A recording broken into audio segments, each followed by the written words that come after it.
বলে, আল্লাহ গো, আপনি আমাকে শুধু খলিলুল্লাহ যে উপাধিটা দিয়েছেন, এই উপাধিটা কি আমার আগের কোন নবীদেরকে দিয়েছেন? আমার রব বলেন না।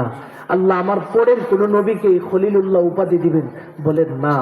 এবার আমার আল্লাহ বলেন, তবে আপনার কাছে একটা কথা বলে দে, আপনি মনে মনে ধারণা করতেছেন যে খলিলুল্লাহর উপাধি শুধু আপনাকে দিয়েছে, পরবর্তীতে আপনার চেয়ে থেকে সম্মানিত কেউ আসবে না, এটা মনে করবেন না।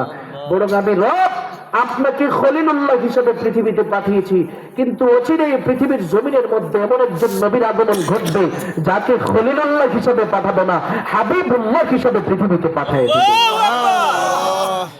ইব্রাহিম নবী বলেন, আল্লাহ হাবিবুল্লাহ মানে আপনি তাকে দিল খুলে ভালোবাসেন, সেও আপনাকে ভালোবাসে, আপনিও তাকে ভালোবাসেন, এমন ভালোবাসার মানুষ আপনি তাকে মহাব্বতের সাথে পাঠাবেন, মানে তার মানে তাকে আপনি মর্যাদা বেশি দিতেছেন। আমার আল্লাহ বলেন, হ্যাঁ, এমন একজন নবীকে পাঠাচ্ছি হাবিবুল্লাহ হিসাবে।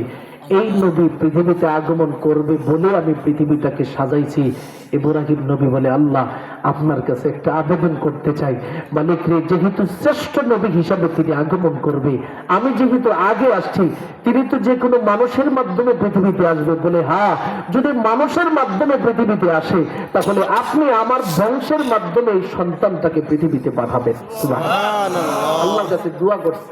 এই দোয়াটা আল্লাহর কাছে এত পছন্দ হয়েছে, কুরআনুল কারীমের মধ্যে আল্লাহ নিজেই স্পষ্ট করে দিয়েছেন। সুবহানাল্লাহ বলবেন।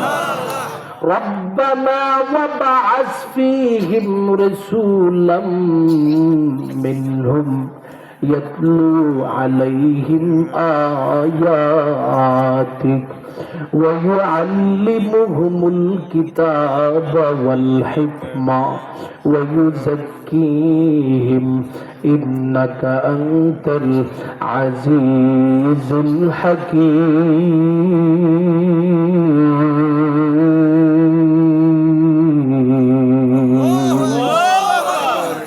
আমার রবের পক্ষ থেকে দুনিয়ার প্রত্যেকটা মানব জাতির সম্মুখে ইব্রাহিম নবীর দোয়া স্পষ্ট করে দেয়, ডেকে ডেকে বলেন, ও দুনিয়ার সমস্ত মানুষেরা শুনে নাও। ইব্রাহিম নবী আমি আল্লাহর কাছে দোয়া করে বলে, আল্লাহ মালিক রে, যেহেতু শ্রেষ্ঠ নবীকে আপনি পৃথিবীতে পাঠায় দিবেন, এই নবী যেন আমার বংশের জন্য কবুল হয়, যার প্রাথমিক কাজ হবে ইয়াতলু আলাইহিম আয়াতিক, আপনার আয়াত সমূহ তেলাওয়াত করে করে মানুষের সামনে শোনাইবে, ওয়া ইউআল্লিমুহুমুল কিতাব, আপনার কিতাবের শিক্ষা মানব জাতির সম্মুখে দিবে। 3 নম্বরের কাজ হবে ওয়াল হিকমা, গোটা জাতির সামনে তিনি হিকমত শিক্ষা দেবে। 4 নম্বর কাজ হবে ওয়া ইউযাক্কিহিম, আত্মশুদ্ধির রাস্তা মানব জাতিদেরকে শিক্ষা দিবে। মালিক রে, এই শ্রেষ্ঠ নবী যেন আমার বংশের জন্য কবুল হয়ে যায়। আমার রবের পক্ষ থেকে ডেকে ডেকে বলেন, রে ইব্রাহিম খলিল, আমি আল্লাহর পক্ষ থেকে এই মুহূর্তে ঘোষণা দিয়ে দিলাম, আপনার সাথে কুরবানি কবুল হওয়ার জন্য যেই সন্তানটা সহযোগিতা করেছে, সেই সন্তান ইসমাইলের বংশের জন্য মুহাম্মদুর রাসূলুল্লাহকে কবুল করে নিলাম।